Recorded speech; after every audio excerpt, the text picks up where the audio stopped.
Oh, I'm informed we're now live, so take out your phones, and if you would please launch our video. Sharon is also a founding member of the Ronald McDonald House, and she was appointed to the Nevada State Board of Accountancy in 2003 by Kenny Gwynn.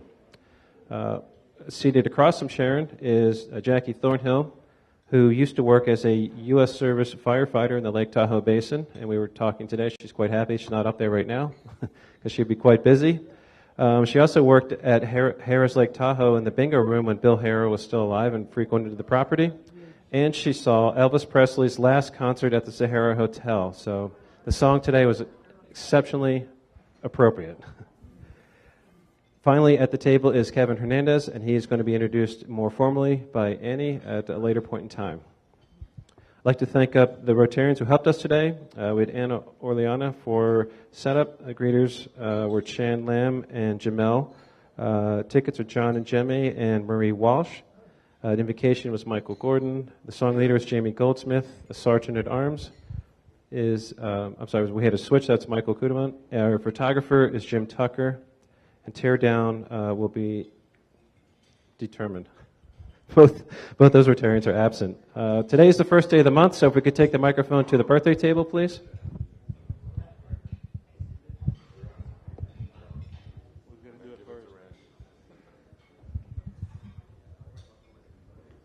My name is Al Wagner. My birthday is this month. I've been a member of the club since 2006. Anyone else?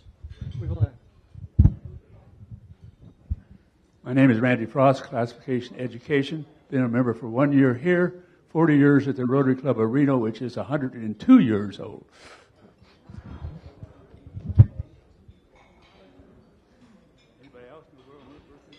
Do we have anybody else besides myself who is an August birthday? No? Okay, Sidra, now this is a song for you. Okay, everybody join me. Here's your note to start on.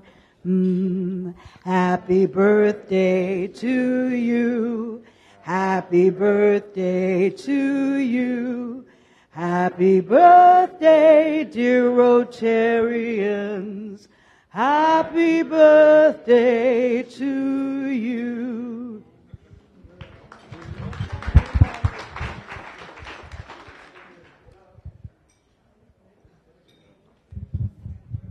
Could you take the microphone to Dan? Dan? I just wanted everybody, if you're not a member of the Tiberti Fellows, it's a good cause, and if you want to know more about it and to reach that level, please see me or some of the other foundation members. Thank you. If you don't know whether you are or not in this week's wheel, there's a list of all active Tiberti Fellows. So take a look, and if you want to know more, Dan is the man to talk to. We're going to pause at this time for fellowship.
On Saturday, September 8th, we're going to have Rotary Essentials Training. It's going to be at the Railroad Pass Casino. If you would like some more information on that, please feel free to email either myself or Sean. I'd also like to mention that we were able to meet our Rotary Exchange student at the airport a couple days ago. Pierre arrived, well for wear, although with a broken arm, not of our doing, but it was nice. He seemed nervous a little bit, and I think he's going to have a good time here in Las Vegas. He was lucky enough to be met by a whole horde of young ladies who were more than happy to talk to him. So he had a good start. At this time, Mike, could you take I'll just walk it over to Jackie for the raffle. Hi, everyone. We're doing great. We're in our third year. We have sold 44 so far. Thank you to everyone that has so far sold tickets. Past President Kathy Dalvey and I were at the Green Valley Rotary Club this morning. We sold 7 tickets there. So if some of you would like to visit some of the other Rotary clubs, that's a possibility. And some of you are also asking me, why don't we have some show and tell? Well, we have show and tell. Remember, we have this wonderful thing called the roster. This has everything you need to know about our club. So be sure and use this. And every week we have this wonderful thing here called the wheel. This also tells you everything you need to know to tell people about our club. So for those of you that don't know about the raffle, it's a 300 ticket raffle. The tickets go for $100 each. So we are raising a total of $30,000. The grand prize is $10,000 cash. That means there's a net of $20,000 to our foundation. And this week we have in the Rotary, Jim has dedicated the letter to the raffle so you can get more information there. Once again, I will remind some of you who were enthusiastic about selling tickets outside of Clark County, and we're not permitted to do that by the gaming control. You must be a resident of Clark County and you must be over 21. So here's the deal with everyone. I appreciate all of you that have taken tickets. Those of you that haven't, Janice and I will be at the door to make sure that you get your allotment of tickets. We'd appreciate it if everyone would take 3. If you buy one yourself, if that's possible, and sell 2, that would be really great. Then we'd get through the 300 in no time flat. Remember, the drawing will be at this meeting on September 27th. And your purchasers do not have to be present. Remember, they will get the ticket part the stub part, and you bring back the information with their name, address, phone number, and email. And I've been asking if it's okay if we put their email in our distribution list so that we can continue to talk to them about all the great things we do, and I haven't had anybody turn that down so far. So anybody have any questions that I can address while I'm up here? Yeah, Joan. One per person? No, there's no limit to how many tickets any one person can purchase if they want. As many as you want. Any others?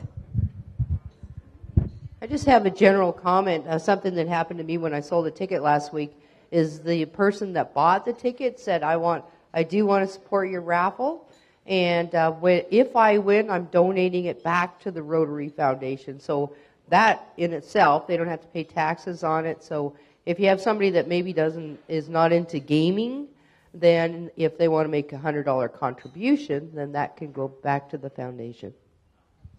Yeah, so there's that, and we did have a question last week about tax deductibility. Not sure about that. Just tell them to discuss that with their individual tax advisors because we don't know the tax deductibility on that for sure. But remember, this is benefiting our foundation. The tickets do say 501c3 on there. We do have that designation, so make sure that they do talk to their tax advisors. But the one thing is to be enthusiastic, and you have all your information. All I did was ask people to buy the tickets, and they bought. I noticed that Rosalie told me today that she had a kind of a lottery type purchase where she and several people purchased one ticket. So that's another way that you can suggest if people would like, several people would like to go in on one ticket. So that's also a suggestion you can use. Anyone else? Okay, thanks a lot. Thank you. This is an important fundraiser for us, and it's a real great opportunity to go sell the club outside and get some money from outside. So please help out with that, and please do not advise people about the taxes. Let them consult their own tax advisors. So we don't want to have anyone coming back to the club saying, well, you told me it was tax deductible. Mike, can you take the microphone to Jim Tucker, please?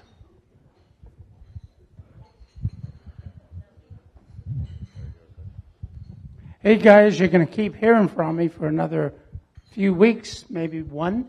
But we do have 3 ad spots left in the wheel for you business people who would like to advertise your company. And it's $8 a week. It's published once a week, and so it does help out our foundation for the cost of the printing of the wheel. So please support our club and buy an ad. It's $300 for 3 or $400 for 1 year. 500. Thank you. Could you take the microphone to Karen, please?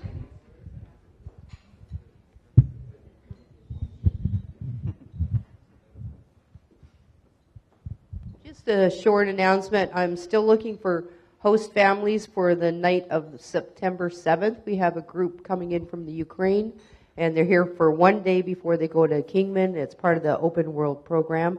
And this group is all in the medical profession. So if you could host 1 or 2 members in your home, we'd really appreciate it. So just let me know. Thank you. Deb Granda is not here today, but she did ask me to remind you of the Shakespeare Festival that's coming up September 7th through 9th. This is an annual event. It's a great time if you're able to go.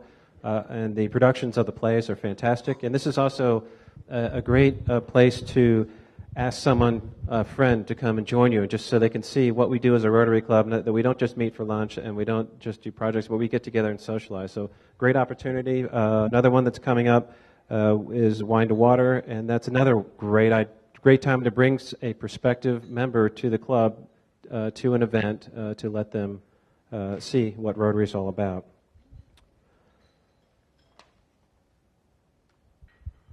We don't have any fines this week. I'm still looking for people to rat on their fellow Rotarians. So the sooner you start ratting, the sooner we'll start finding people. At this time, I'd like to call Annie up to introduce our speaker. Oh, the raffle. My apologies. The most important thing of all. Okay, this is to draw for the money. 509-3775. 3775. Oh. At this time, I would like to call Annie up.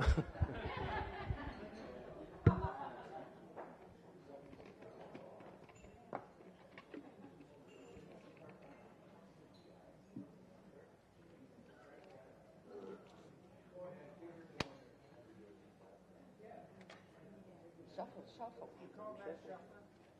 They're already shuffled.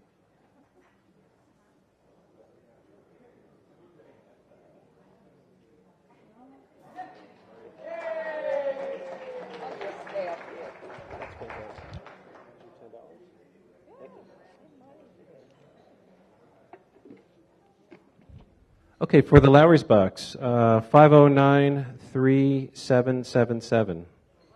That's me again. Oh, double trouble. There you go. I'm getting paid for coming. Yeah, this is great. Do you want it in here, or do you want to hold it? Put it over.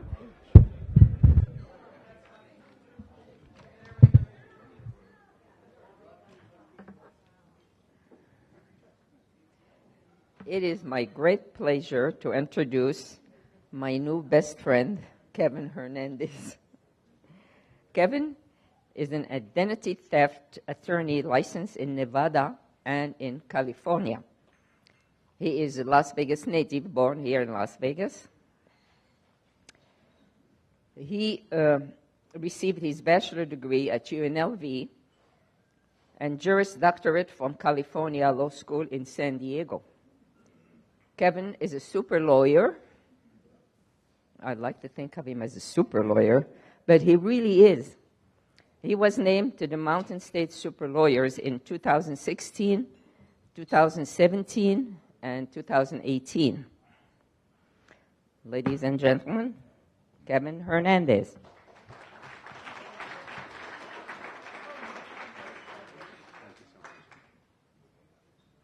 Thank you very much. Let me go over here. Don't have a clicker for my presentation, but I'll move over there when I get done with the intro. So first of all, thank you, Annie, very much for the introduction. I appreciate that. Thank you all for. Should I move closer? Oh, all right. I can do that. Thank you very much, Annie, for that. I appreciate it. And thank you all for having me. It's a pleasure to be here. This is my third lunch with you guys, actually, and it's an amazing group. And I've got a chance to meet a few of you this morning, and I'd love the chance after the talk to get to meet the rest of you. As Annie said, I was born and raised here in Las Vegas, attorney licensed in California and Nevada. My family's been in the state in Las Vegas since 1980, which in Vegas terms is like 200 years, I think, or something like that. We've been around for a while, but I'm a Vegas native, and I've been passionate since I started in my legal career about the issue of identity theft and the issue of debt collections, especially with regard to veterans, because my brother is a U.S. Air Force veteran, still serving. He's a lieutenant colonel in the Air Force, and my father is a retired Air Force veteran who served in Vietnam. And so those issues are near and dear to my heart. And when I found out that identity theft affects veterans at twice the rate of the regular population, that got me thinking, and I decided I wanted to start practicing in this area of the law. When I started doing some digging even further, I found that that when service members are deployed, they're even more likely to become victims. And my first client, and I'd like to tell you a quick story about my first client. He was in the U.S. Army, overseas in Afghanistan. While he was there, someone got a hold of his Social Security number here in the United States. They ran up over 20 different accounts, inquiries, and collections on his credit. So when he got back to the United States, he was faced with the prospect of not being able to get a loan, not being able to do anything financially with his life, and through no fault of his own. And that's a very common story with soldiers who are deployed. The good news is, through my representation of him, we were able to get all of the accounts and inquiries off his credit. We were able to pay, the defendants paid for my attorney's fees and costs, and we were able to get him significant reimbursement for everything that he suffered through. He was able to buy a home, and he was able to buy his girlfriend an engagement ring as part of the damages he got through the case. And I still keep in touch with him to this day. And that's what really spurred me on to do what I do, is to help people like that. So I wanted to go through with you some of the numbers, some of the figures, how to know if you're a victim of identity theft, what to do if you are, and how to prevent that from happening.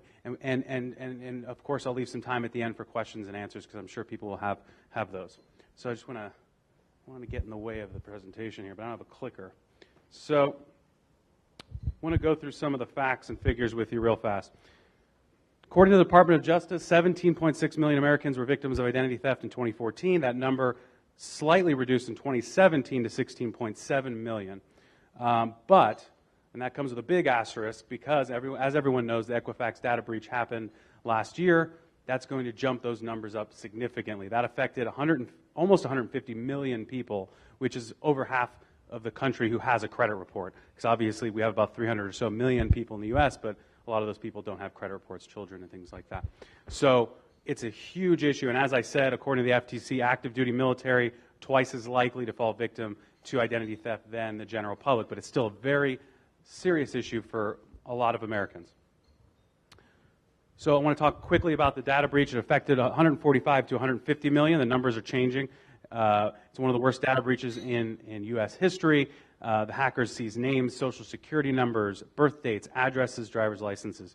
If you haven't already, please go to this website. It will tell you whether you were affected by and I'll send this out to anyone who wants the presentation.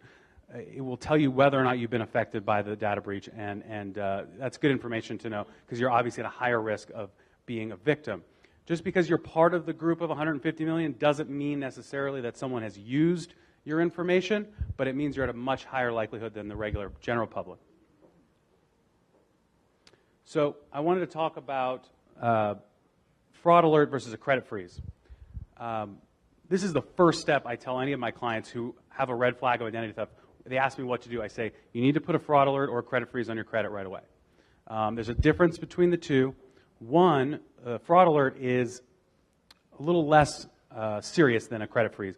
It notifies the creditors that pull your report that they must take additional steps to verify your identity. They have 90 days. It lasts initially 90 days, and it can be extended up to 7 years.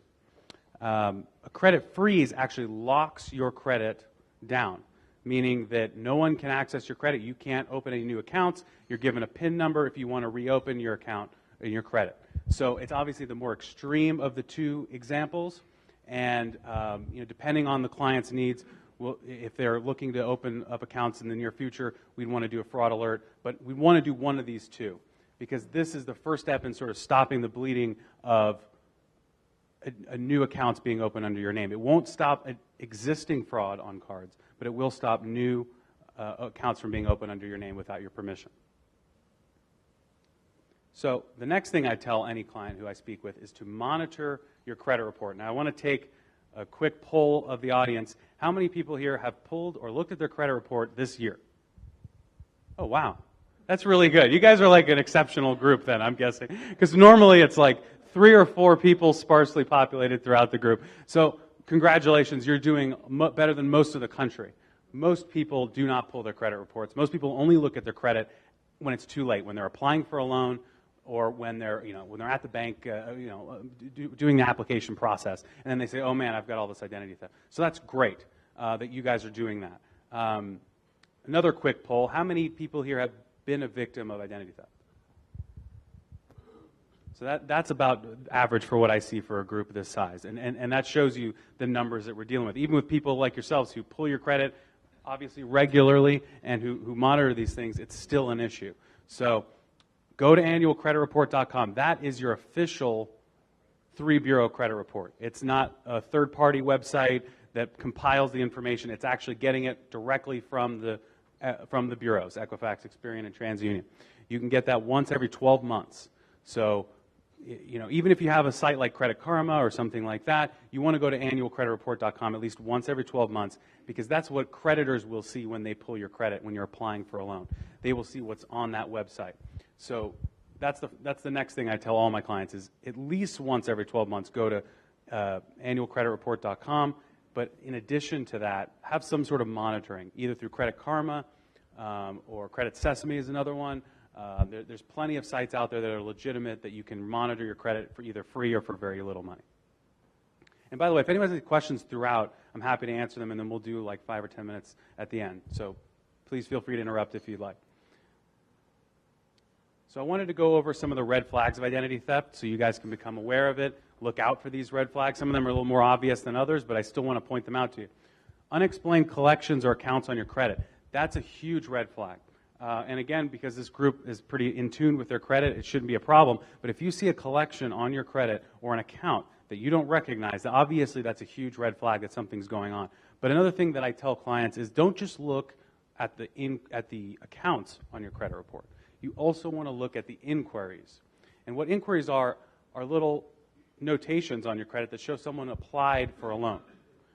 And sometimes those loans might be denied by the creditor, but they'll still show up as someone applying under your name. So you want to, in addition to looking for fraudulent accounts, you want to look for fraudulent inquiries.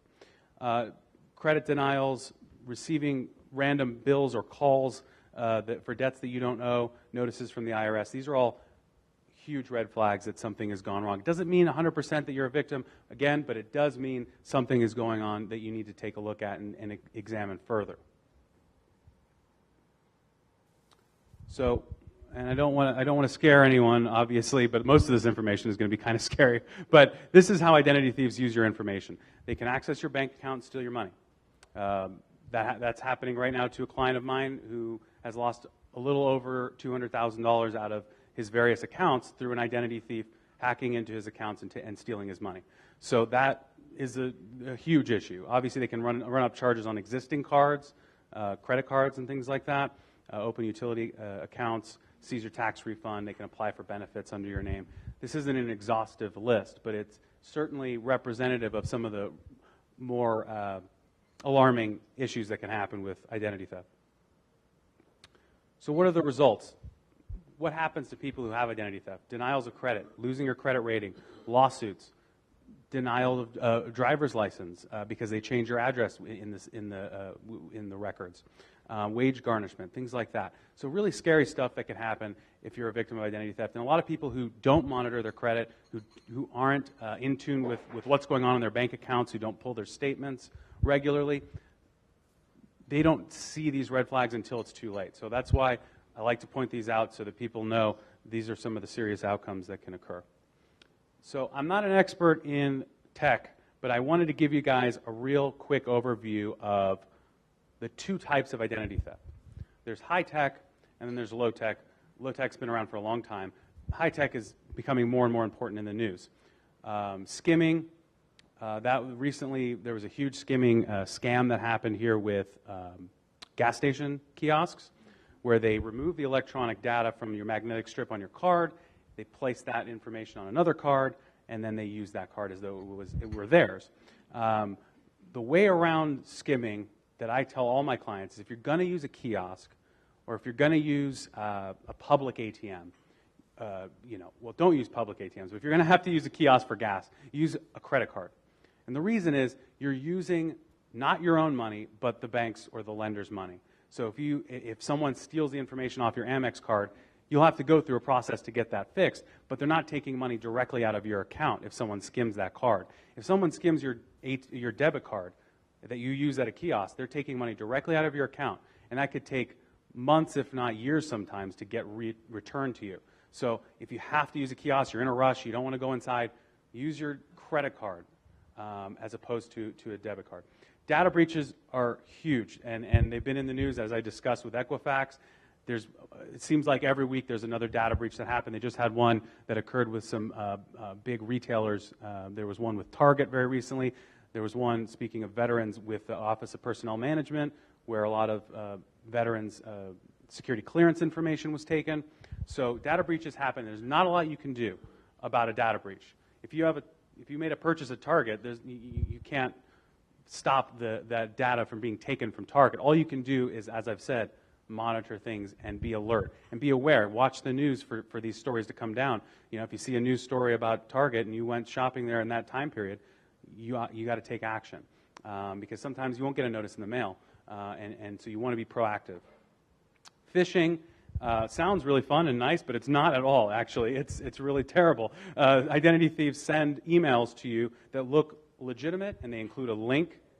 They include a link in that email, and you click on it, and you've now given that person access to your data on your computer.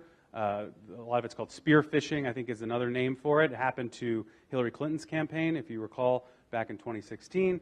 Her campaign manager's information was taken through a spear phishing scam. And so what I tell clients is don't click on links in emails. That you shouldn't have to click a link in an email. If you need to find out what they are saying, go to the original website of the party who's trying to reach you. So if Wells Fargo sends you a notice, go directly to wellsfargo.com or call them rather than clicking a link, because they can make these emails now look so official that you can't tell the difference between what's a real email and what's a phishing scam. So those are the high-tech versions. Low-tech, stealing mail, wallets, purses, dumpster diving. I see this a lot. Theft by a family member, roommate, or friend. Sad but true. If someone who lives in your house, a roommate, they got access to your information, they can break into your room or take personal information from you when you're at work. That happens a lot. But this is more the low-tech version. It's been around for a long time. But the best way to deal with this is to shred documents, to not give out your personal information to people unless necessary. Those are the quickest ways to deal with that. So I'm running a little short on time, I think, so I want to just speed through. Oh, I'm good? Oh, okay. Oh, okay, sure. And again, stop me if you guys have any questions. So what do you do if your identity's been stolen? First step I've already talked about with the fraud alert. You also want to order your credit reports, which we've went through.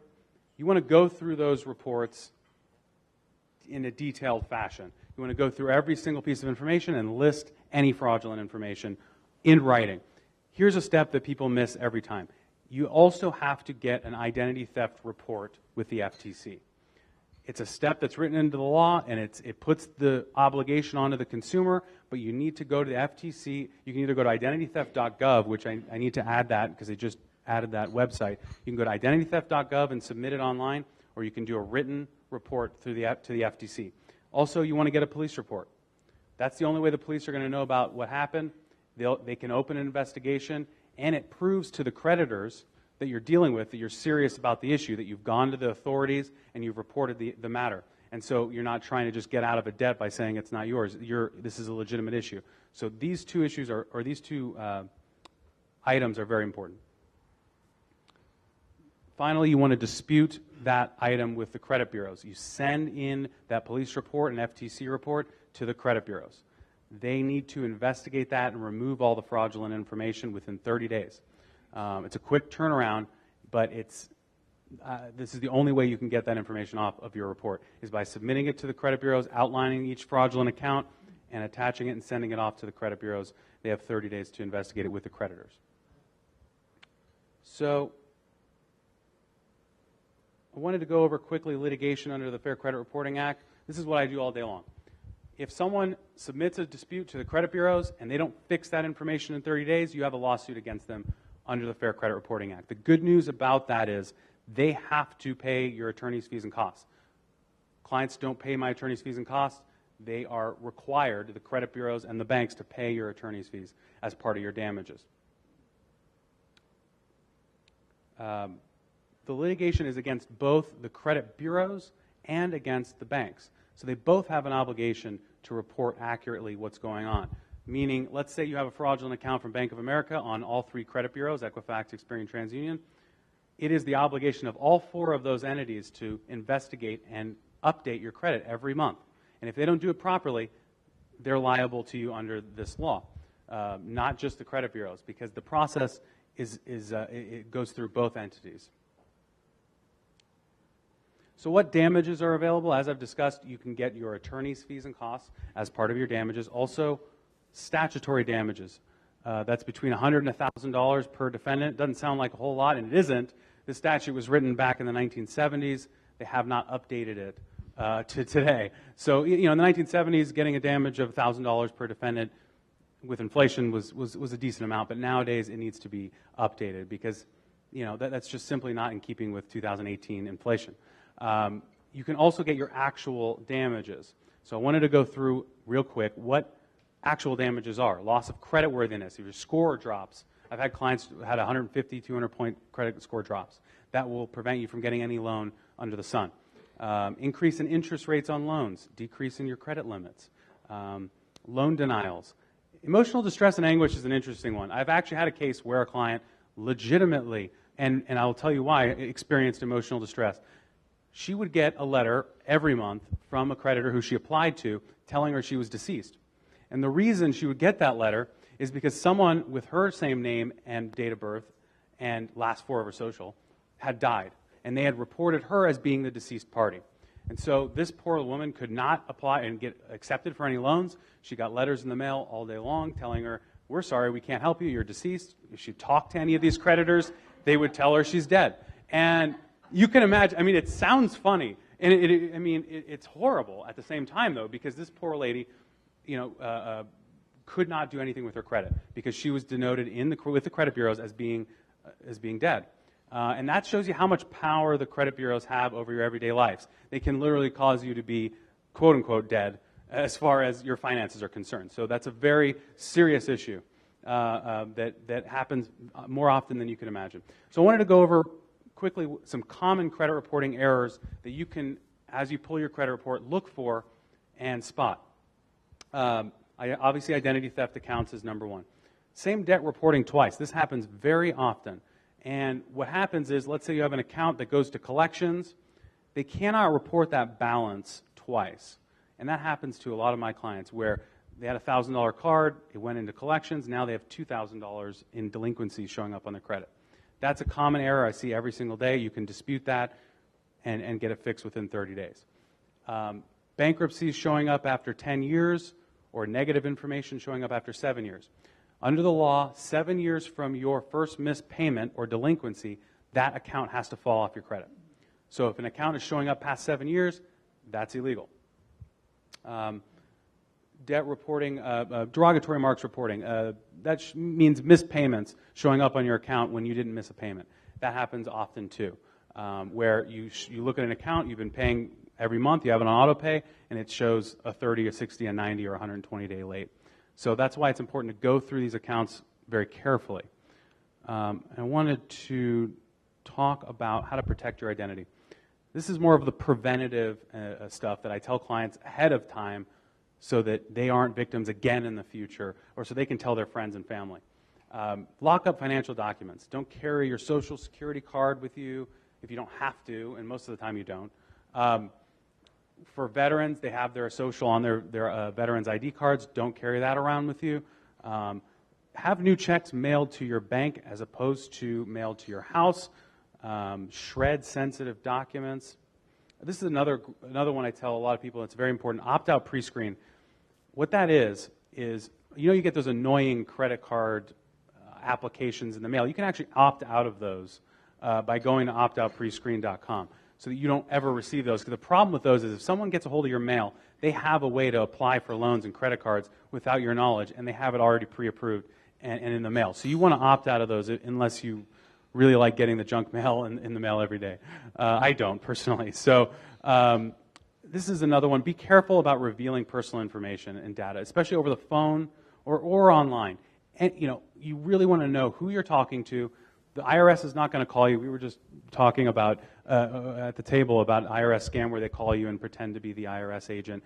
The IRS will never call you on the phone. They know your address. They'll send you a nice happy letter in the mail. They will not call you. And if you get a phone call from the IRS, it's going to be a scam. But they've gotten very sophisticated about these sort of scams. So the less information you can give on the phone or online, the better. If you're going to give personal information, you should do it in person. And then I wanted to finish up before questions with some tips to improve your credit score. These are just basic things that I've learned in being in this industry and knowing what affects a credit score that you can do.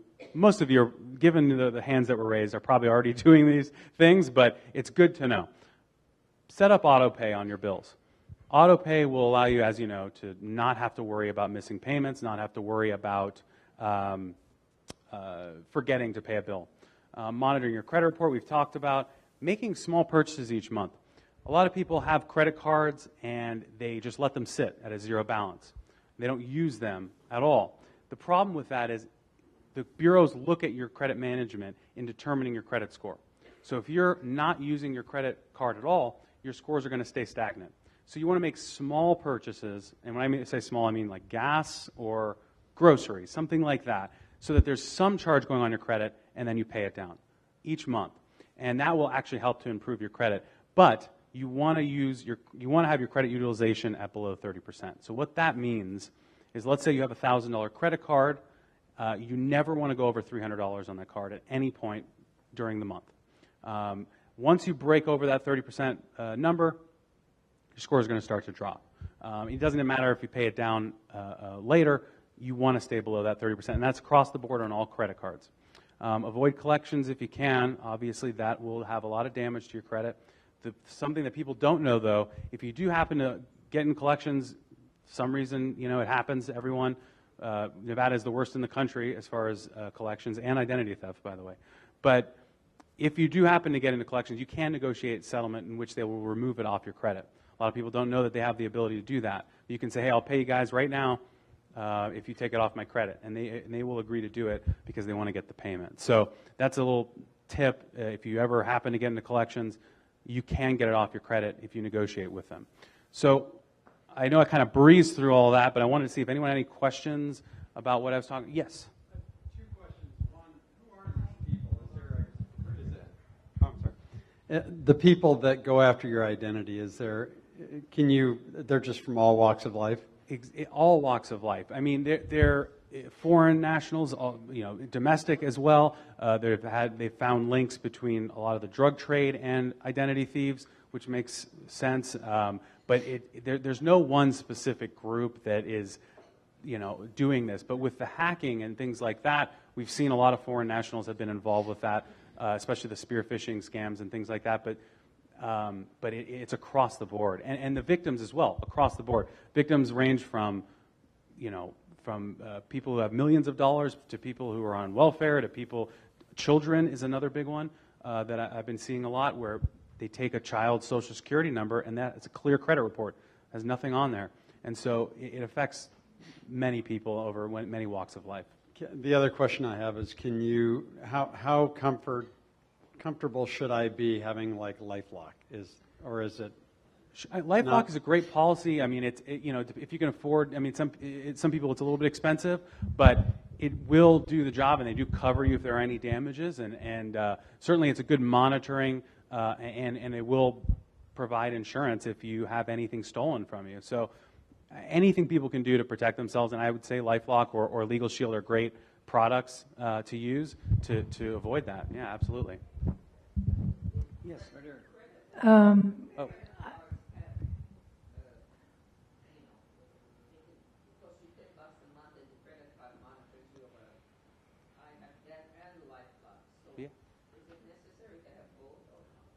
I would say it might be overkill to have both, because you're going to have monitoring. The question was having identity theft protection through a credit card company and also through LifeLock. Is that overkill? And I would say probably. One form would be enough. I've worked with clients who have gotten LifeLock before, and they've had good results with it. I don't endorse it, and they don't pay me. I mean, I wish I did, but they don't pay me. But they do a good job. But if you want to use a product through your credit card, that would work as well. But people who are thinking about that ahead of time are doing the right thing. So you're doing the right thing by having those. 2 questions. Yes. I have American Express that has no limit. Yes. Is that a good thing to have? I've had the American Express call me and say, "Is this your charge?" And I've corrected it based on what the call is. But they don't have a limit on my credit. Okay. So, and you said anything above 1,000, you should be careful. I think what you're saying. So you don't have a limit on the Amex card. I can charge anything. Right. Well, in that case, a lot of cards have limits, but if you happen to have a card that doesn't have a limit, then you still want to abide by the rule of having small purchases each month, so that account is still revolving and moving, and so it shows you're managing your credit. That's going to be very important. But it applies across the board. So if you have multiple cards, those cards would still apply to the 30% rule. I only had 2. Sure. But I would still use it sparingly, small purchases each month, and for the card that does have a limit, I would keep it below that 30% threshold. I use it mostly for my donations. I'm sorry? I use it mostly for my donations. Oh, okay, sure. Yeah. So the other question is, I've got a company I used to do business with about 10 years ago. I have gotten calls from this company. Please use our thing. We have your money. They don't have my money. Right. Or they say, you owe us money. Sure. And I am at the point of saying, I'm sorry, you've reached somebody who died. That's probably not good either. Right. But how do you get those people from calling? Well, that's been a big issue that's happening right now is scam callers, robocalls, things like that. You can put yourself on a do not call registry, and that helps a little bit. You can, if it's on a cell phone, you can block. There's certain apps that allow you to block certain numbers. The problem is they create new numbers every 5 minutes. You can report them to the FTC, which I tell a lot of clients to do, to report illegal debt collection scams and things like that to the FTC and the CFPB. Those are two organizations that help, federal agencies that help with consumer issues. So the Federal Trade Commission and the Consumer Financial Protection Bureau. You can turn them into that, send them the number and then the information from that call. short of that, there's not much that can be done. It happens so often now. But doing those things, opting out of the pre-screened offers, do not call registry, sending them to the CFPB and FTC, submitting a complaint, and then blocking them using an app on your phone, which you can do as well if you have a cell phone where the calls are coming. Yes. With the yes or no scam, when they record your voice saying yes or no, how do they gain your social security number? I'm sorry, so which app were you talking about? I apologize, I didn't hear you. There's a scam where they record you saying yes or no. How do they gain your social security number from that? You know, I haven't heard of that specific scam before, but there's a lot of ways that identity thieves can get your social security number.